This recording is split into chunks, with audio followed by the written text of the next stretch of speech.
And so we will start with Sowmya Suryanarayanan, and I'll turn it over to you, Sowmya.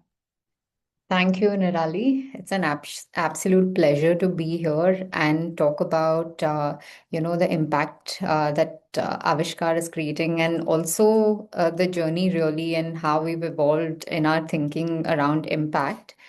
Let me share the presentation. Just give me.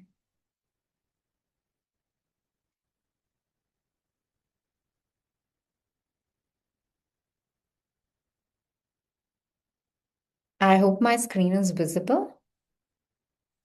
Okay, I can see the nods, so I know it's visible. Okay, so good afternoon, everyone. Just a quick intro. I'm Sowmya Suryanarayanan, MD Impact and ESG Function at Aavishkaar Capital. We are a global pioneer impact fund manager started in 2001. We have raised about 8 funds and made about 90 plus investments across India, South and Southeast Asia, and East Africa. In fact, Avishkar is also the founding member of IIC, and we've been closely working in India and globally to build the impact investing ecosystem. Just to start, right, I've spent a large part of my career trying to answer a deceptively simple question. How does impact actually happen? So, 25 years ago, the answer seemed obvious. Invest in a good entrepreneur, reach underserved communities, measure the outcomes.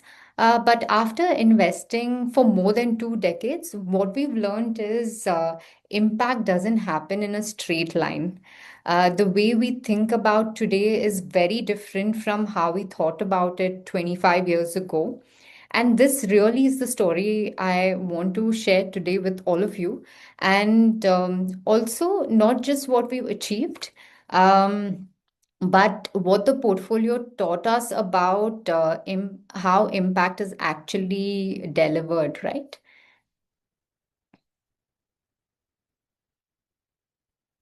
So I have divided our thinking in 3 phases. So first is the discovery, where Avishkar's journey on impact was defined by proximity.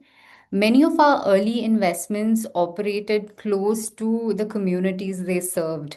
So impact was visible. You could visit the village. You could see the livelihoods being created and services becoming more accessible. One of the examples is Vatsalya, that started around 2004. At that time, quality healthcare infrastructure was primarily concentrated in large cities. Vatsalya brought affordable healthcare to tier 2, tier 3 cities in India. The impact was very direct and tangible. Families have had to travel shorter distances for care and could afford quality healthcare because Vatsalya was also able to attract talented doctors, empowering them and offering challenging assignments that they probably wouldn't have got in larger hospitals. So they were able to create a large pool of qualified quality doctors in tier 1 and tier 2 cities. And this is how we thought about impact in early years. Who is being served? What is the problem being solved? How many lives are we improving? So, but over time, we started noticing a pattern, right? Even the most successful entrepreneurs were often constrained by the systems around them. Farmers still struggled with market access. Small businesses lacked access, lacked finances. Supply chain remained fragmented at that point. So the lesson from this phase was very simple. Direct impact matters, but it that alone cannot solve systemic problems. And also solve structural challenges like poverty. So, in order to create a larger change, we need to think beyond the individual enterprises and towards scale.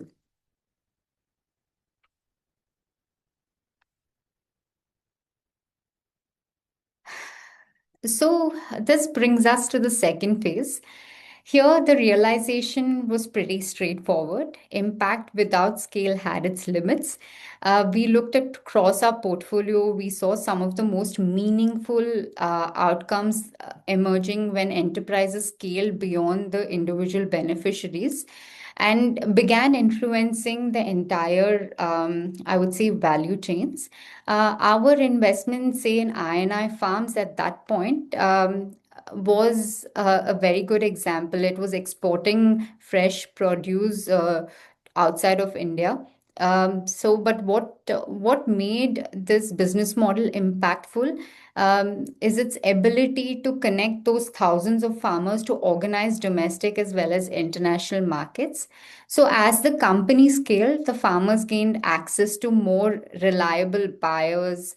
They got better prices and they had like a more sustainable or stable market linkage. Similarly, when you look at AgroStar, which is another other investment in agriculture, it demonstrated how technology could dramatically expand agricultural support rather than relying on traditional extension models, right? AgroStar sort of created a digital platform that helps farmers access agronomy advice and services at scale. So today, if you see, AgroStar has about 12 million farmers in their network who've downloaded their app, and about 2 million farmers who've transacted with the company. What probably once required a field officer to sort of reach, like a couple of households, technology enabled, reach millions of farmers. We also there's also another example, Argos, our investment in Bihar, which is one of the low-income states in India. Again, it started with a very complex problem. Smallholder farmers do not have a choice but to sell immediately after their harvest, right? When prices are the lowest at that point. So they created a village level grain bank. They digitize grain inventories so they enable farmers to store produce, access credit against their produce, and choose when to sell. So the result is not just better storage here. So there was a improvement in income by almost 30 to 40% because they had a greater control over when and how they participated in selling those grains. So here the question was no longer does the company create impact? The question became can the company create impact at scale? Um, but as these businesses also scale, there was another realization that emerged. Many of the biggest challenges were rooted in how systems themselves functioned, which sort of led us to the third phase. So today, our focus increasingly extends beyond scale, right? We are asking a very different question here. Can technology fundamentally change how systems operate? Because when that happens, impact then becomes non-linear. Our recent investment in Gyani.ai, at one level, it's a deep tech enterprise building, small language modules, voice first agentic AI platform. But its real significance is in building that multilingual AI infrastructure designed specifically for India. The platform supports about 12 Indian languages and has already reached approximately 149 million citizens through welfare programs. So, across its government initiatives alone, it has enabled over 350 million calls and also reached about 300 million citizens. So, the impact is not simply better customer service. Here, it's enabling millions of people to access welfare programs in their own language. So, here the technology becomes infrastructure. Another example that I'd like to highlight is Work India. So, it is one of India's largest blue collar platform. So if you look at India's blue and gray collar labor market, it constitutes about 230 million plus people, and it's historically been, fragmented and informal. So what Work India is doing is helping formalize the system. Today, if you see, the platform has about 35 million registered candidates, 9 million active users, and it's facilitated about 159 million interviews in just the last year alone. So it serves more than 3.5 million registered employers as well, who are primarily SMEs. So this is so if you see, this is not just a simple hiring platform, it's reshaping how SMEs find talent and how workers access formal employment opportunities. I'll just probably give one more example. Freed. Again, this is our recent investment. Here, typically, if you see individuals who are facing debt distress, right, they have limited access to more structured support in India specifically, and transparent information, or how there's no pathway to recovery as well. So what Freed is doing is it's using its technology to create accessible debt resolution ecosystem. It again here the goal is not settlement only, but it is for the individuals to regain financial stability and re-enter the formal financial system. So that's how it is changing. Uh, See more. I mean, this is not just about building a manufacturing or just about building the technology here. What we are trying to assess here, or all of these examples have a very common theme, right?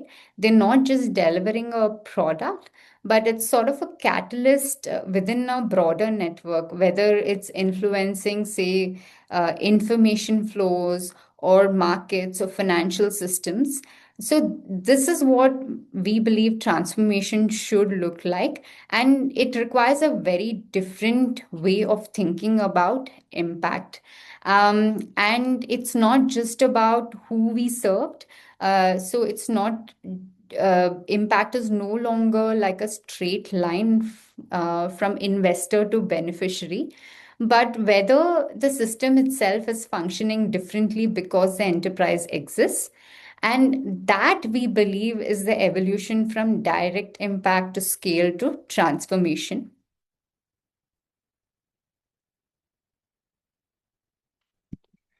Um, so, what does this all mean for how we invest today? Over the last 25 years, we've learned that impact is multidimensional. Direct impact matters, scale matters, system transformation also matters. And each of these phases has contributed to the model we use today. The first principle is context. Impact is universal, but its context is local. Solutions must be grounded in realities of the communities and markets the entrepreneurs serve or the businesses serve.